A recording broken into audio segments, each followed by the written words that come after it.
प्राकृतिक दुनिया में जब भी शिकारियों की बात होती है तो अक्सर हमारे दिमाग में रोंगटे खड़े कर देने वाली रफ्तार या आसमान से झपट्टा मारने वाले किसी जीव की तस्वीर उभरती है। तो बिना देर किए आइए इस अद्भुत बायोलॉजिकल मशीन के रहस्यों को खोलते हैं। आज हम जिन मुख्य बातों पर गौर करेंगे वो हैं, पहला, विशाल एनाकोंडा से हमारी मुलाकात। दूसरा, इनका बेहतरीन एम्बुश डिजाइन। तीसरा, बिना जहर के शिकार। चौथा, इतने बड़े शिकार को साबुत निगलना। और आखिर में विकासवाद का वो अद्भुत स्नोर्कल समाधान।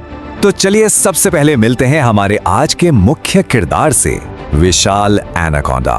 300 पाउंड मतलब करीब 136 किलोग्राम। एक हरा एनाकोंडा दुनिया का सबसे भारी सांप होता है और इनकी लंबाई लगभग 25 फीट तक जा सकती है। अब इतने भारी भरकम शरीर को जमीन पर घसीटना तो बहुत मुश्किल काम है ना? इसीलिए ये अपना लगभग पूरा जीवन पानी में या पानी के आसपास बिताते हैं। पानी की उछाल या कहें बायोन्सी इनके विशाल शरीर को सहारा देती है, जिससे ये पानी के अंदर बहुत ही फुर्तीले और खतरनाक हो जाते हैं। अब इस मुकाबले को देखते हैं। एक तरफ है पानी का ये 300 पाउंड का राजा और दूसरी तरफ है इसका पसंदीदा खाना कैपिबारा।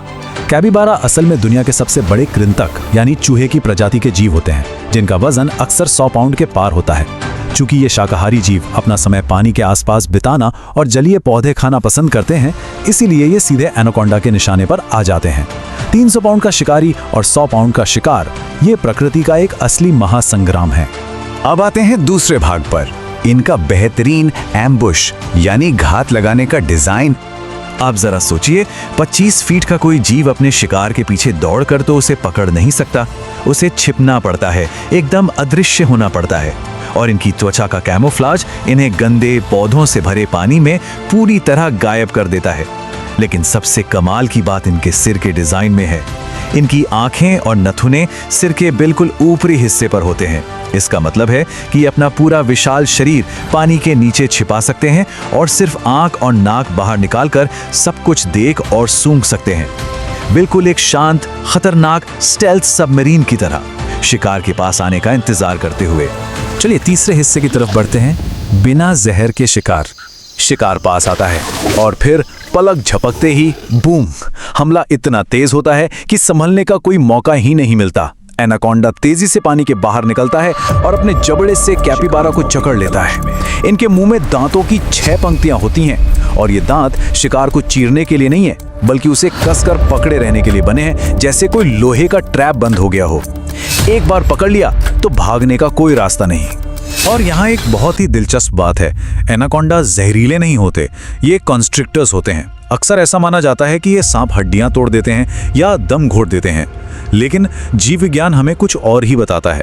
जब ये अपना विशाल शरीर 100 पाउंड के शिकार के चारों ओर लपेटते हैं तो ये इतना जबरदस्त दबाव डालते हैं कि शिकार के दिल तक खून पहुंचना ही बंद हो जाता है।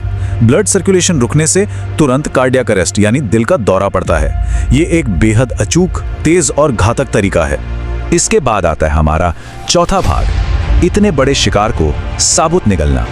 अब शिकार का काम तो तमाम हो गया, लेकिन एक बहुत बड़ी पहेली अभी भी बाकी है। एनाकोंडा शिकार को चबाता नहीं है, तो एक सांप 100 पाउंड के जानवर को बिना काटे, बिना चबाए पूरा का पूरा कैसे निगल सकता है? मतलब एक बड़े जानवर के पैर हैं, पंजे हैं और सांप का मुंह देखने में बहुत छोटा लगता है। ये तो फिजिक्स और बायोलॉजी के नियमों को तोड़ने जैसी बात हो गई है ना?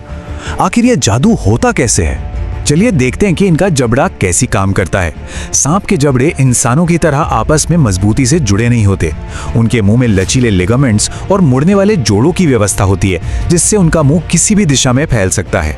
इनके ऊपरी जबड़े में पीछे की तरफ मुड़े हुए दांत होते हैं, ताकि शिकार फिसलकर बाहर ना आए। और सबसे मजेदार बात यह है कि ये दांत आजादी से अलग अलग काम कर सकते हैं। ये एक तरफ से शिकार को पकड़ते हैं और दूसरी तरफ से सांप अपने सिर को आगे खींचता है।